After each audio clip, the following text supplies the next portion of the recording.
Di dalam surah Al-Baqarah di ayat ke-208 Allah Subhanahu wa taala berfirman, A'udzu billahi minasyaitonir rajim, ya ayyuhalladzina amanu udkhulu fis silmi kaffah wa la tattabi'u khutuwatis syaiton innahu lakum aduwwum mubin.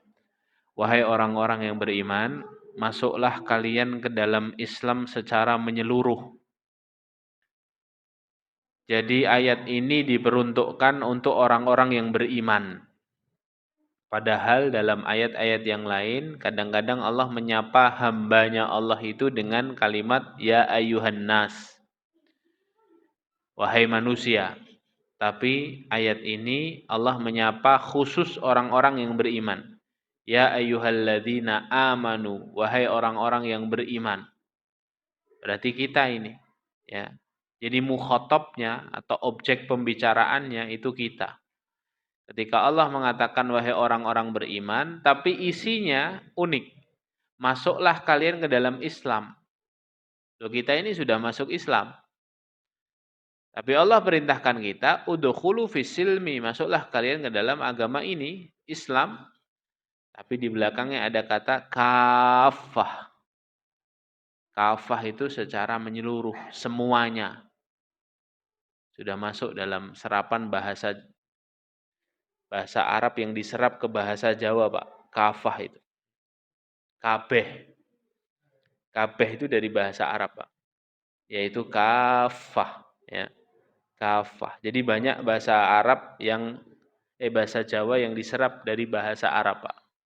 Contoh kopiah. Kopiah itu dari kata khofiyah.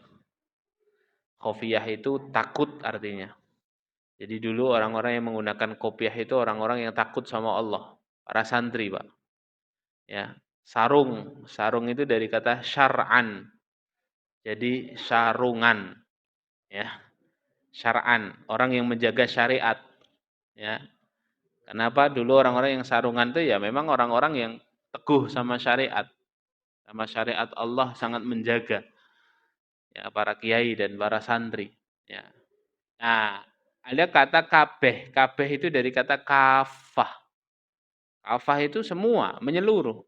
Makanya dalam ayat ini Allah memerintahkan kepada orang-orang beriman kalau masuk Islam jangan setengah-setengah. Kalau masuk Islam, berislam itu jangan separuh-separuh.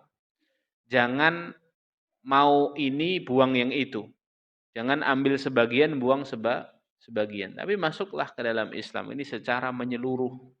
Semua A sampai Z. Semua perintah yang enak dan yang tidak enak harus dijalani. Semua larangan harus dijauhi. Ya. Jadi Allah Subhanahu wa taala memerintahkan kita untuk berislam secara semuanya, secara menyeluruh, tidak separuh-separuh. Berarti apa? Ada orang yang berislam separuh-separuh karena ada perintah untuk menyeluruh. Ada orang yang berislam menggenggam agama itu ini setengah-setengahnya, semaunya. Ya, bukan semuanya tapi semaunya. Ya, hampir beda-beda tipis itu, Pak, ya. Semuanya sama semaunya. Yang menguntungkan diambil, yang enggak menguntungkan dibuang. Padahal ada lanjutan ayatnya, apa? Wala tattabi'u khutuwatis syaiton. Janganlah kamu ikuti khutuwat. Khutwah itu singular, kalau khutuwat itu plural. Ya, jamak. Jangan kamu ikuti langkah-langkah syaiton. Apa hubungannya dengan perintah sebelumnya? Perintah pertamanya masuk kalian ke dalam Islam secara semua. Perintah keduanya, jangan kamu ikuti langkah-langkah syaiton. Apa keterkaitannya? Dalam ilmu Quran itu ada namanya ilmu munasabah, Pak. Ilmu munasabah itu ilmu yang menghubungkan antara potongan ayat 1 dengan potongan ayat berikutnya. Antara ayat 1 dengan ayat berikutnya, antara surat 1 dengan surat berikutnya. Itu ada kaitannya semua karena Al-Qur'an itu satu rangkaian, ya. Nah, apa kaitannya antara kalimat masuklah kalian ke dalam agama Islam secara menyeluruh dengan kalimat jangan kamu mengikuti langkah-langkah syaiton. Para ulama mengatakan ya kaitannya sangat jelas bahwa apa? Setan itu agenda besarnya, tujuan utamanya menggoda manusia itu agar manusia melepaskan keislamannya. Ya, maka ketika seseorang itu mulai satu persatu agamanya ditinggalkan, berarti dia mengikuti langkah-langkah setan. Berarti setan sukses menggoda dirinya, menggelincirkan dirinya.